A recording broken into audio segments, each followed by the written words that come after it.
Look, thanks you very much for the opportunity to take part in this symposium. I'm learning a great deal, and today reinforces my admiration for people working inside and out. What I'd like to do is to talk about how the right to health might be a tool, a framework that could contribute to this important work. And realising the right to health is, of course, an essential part of implementing Te Tiriti o Waitangi. Promoting and protecting the right to health is part of the work of the Human Rights Commission, Health and Disability Commissioner, Mental Health Commissioner and the Children's Commissioner, and many organisations. But I've only got a short time, so I'm going to focus on how international human rights law might add to our work towards health for all, including those inside and out. And I'd like to thank Bridget and Robert Ludbrook, Carmel Williams and John Hancock for their help in my thinking about this presentation. In 2004, Action for Children in Youth Aotearoa met with the United Nations Committee Against Torture. The Committee Against Torture is the independent expert group that monitors what states are doing to make sure that people are not tortured and do not experience cruel, inhuman and degrading forms of punishment. That's the building where they meet. We wanted to talk about what was happening with New Zealand children, including children in detention. And an issue we raised was children in police cells. At that time, the shortage of places in youth justice residences meant that children were increasingly being held in police cells, and several had been held for up to 6 weeks. And police cells, as you might know, are not suitable places for anybody to stay for more than a few hours, and certainly not children. The government delegation, as delegations do, spoke very reassuringly to the UN committee and said it was unusual for children to be held in police cells. Now, that morning there'd been a newspaper report in which a police officer had told of his concerns for a 16-year-old boy who'd been in a cell for 9 days. We'd printed it off, given it to the committee, one of whom, Dr. Rasmussen, read it aloud to the government delegation and said, "If the boy didn't have mental health problems when he went in, he will have now." There's been some progress since then, partly because of repeated recommendations from the Committee Against Torture, the UN Committee on the Rights of the Child, concerns raised by senior judges, advocacy from the Children's Commissioner, Human Rights Commission, Action for Children in Youth Aotearoa, Youth Law, Robert Ludbrook and others. But changes made by the current government may impact on the number of available beds in youth justice residences and hence on the number of children being held in police cells. And the Independent Police Complaints Authority is leading a review. Now, this story makes several points. The first is that in New Zealand we lock up many children. In March this year there were 66 young people under the age of 18 in prisons, 20 of them being mixed with older prisoners. And this story also illustrates how the detention of children in harsh conditions can directly jeopardise their health. The government is accountable in international law for its actions. Advocacy using human rights approaches can be effective. Ongoing vigilance is needed to protect human rights. And human rights mesh together. I mean, it's technically called rights being indivisible and interdependent. That the right to be protected from state cruelty is also about the duty of the state to respect the right to health. The right to health is recognised in the World Health Organization Constitution, El Marata Declaration and Bangkok Charter. It's in the United Nations Declarations on Human Rights and the Rights of Indigenous Peoples, and in 5 international human rights treaties that New Zealand's ratified and agreed to comply with as part of international law. And these are the treaties about racism, economic, social and cultural rights, and the rights of women, children, and of people with disabilities. 12 years ago, the United Nations Committee on Economic, Cultural and Social Rights, the independent expert monitoring body for economic, social and cultural rights, clarified what the right to the highest attainable standard of health means. And they said the right to health is not to be understood as a right to be healthy. It's a right to the enjoyment of a variety of facilities, goods, services and conditions necessary for the realisation of the highest attainable standard of health. It's an inclusive right, extending not only to timely and appropriate health care, but also to the underlying determinants of health. And Paul Hunt is a New Zealander who was the first UN Special Rapporteur, independent expert on the right to health. Some of you will know Paul from the workshops that he led earlier this year that were organised by the Health Promotion Forum Public Health Summer School of this university and Auckland University's Centre for Development Studies. And Paul's developed a very useful framework for looking at what the right to health means and about what countries must do. And states must comply with national and international human rights laws, norms and standards. They must act progressively to realise the right to health over time.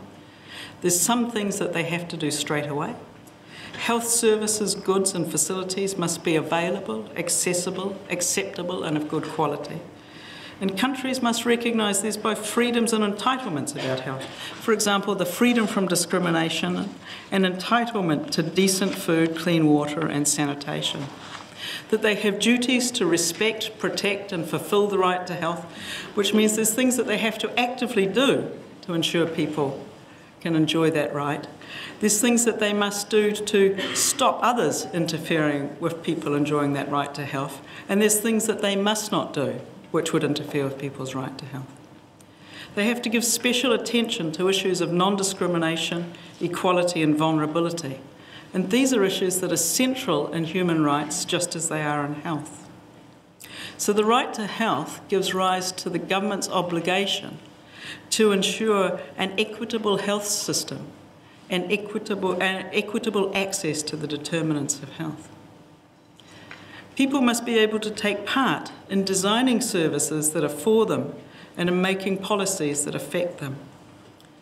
Countries have got obligations around international assistance and cooperation, and governments must have effective, transparent and accessible mechanisms for monitoring and accountability. And in turn, governments are accountable to the international community. So let's look at the first four in a little bit more detail. And with respect to the right to health for prisoners, former inmates and their families. Because of course prisoners lose the right to liberty, but they, their children, their families do not lose the right to health. There's several international laws and rules about imprisonment. And so, for example, the United Nations rules for the protection of children deprived of their liberty lays out in quite some detail some minimum standards, including, for example, that every juvenile shall receive adequate medical care, including prevention as well as treatment services, dental, ophthalmological, mental health care, and that medical services should seek to detect and treat physical and mental illness, substance abuse and other conditions that may hinder reintegration of the young person into society. There's a strong emphasis on the full range of health services and on rehabilitation. So we must ask, how are we doing according to these rules and laws? How, for example, are health services supporting reintegration into society? And international human rights laws also recognises that full realisation of a right, the right to health, requires sufficient resources. But states must make progress. They must do better now than they were doing 2 years ago. And this means that they need to have a plan, benchmarks, indicators, and that they cannot go backwards. So what's our plan as a nation to protect, respect and fulfil the right to health for prisoners, former inmates and their families? Are we making progress? How do we know? And there are some obligations of immediate effect, including the duty of states to avoid discrimination. So what are we doing to ensure that prisoners, former inmates and their families don't experience harm from stigma and discrimination, don't experience discrimination in accessing health services, in accessing healthy food, education, other determinants of health? Some of you might recognise the Mason report. The inquiry into health services was seriously failing people with mental illness, especially Maori, who were also criminal offenders. In the 5 years before the inquiry in 1988, 13 Parimurimo prisoners killed themselves. And Judge Mason's findings are vividly illustrated in this picture. The Maori or Pacific patient in pyjamas stretched between the prison and the hospital. The naked prisoner huddling in what might be an ambulance, what might be a prison van. For these men, health services were not available, accessible, acceptable, and of good quality. What happened was an abuse of human rights, particularly an abuse of their right to health. So what's the current experience of prisoners, including those with mental illness, children, others who are particularly vulnerable, of former inmates, of their families? Are health services available to them?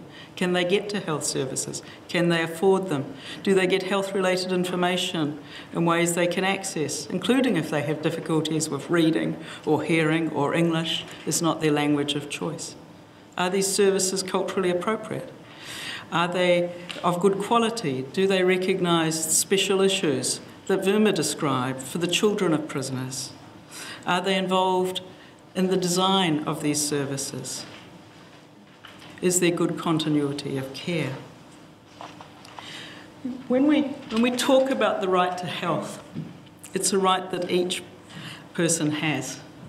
Each person on the inside, each person on the outside, each person who's been inside, each member of their families, each patient, each health worker, those who are victims of crime, those who've committed crimes, and those who are both victim and offender, those in communities, those of us here today.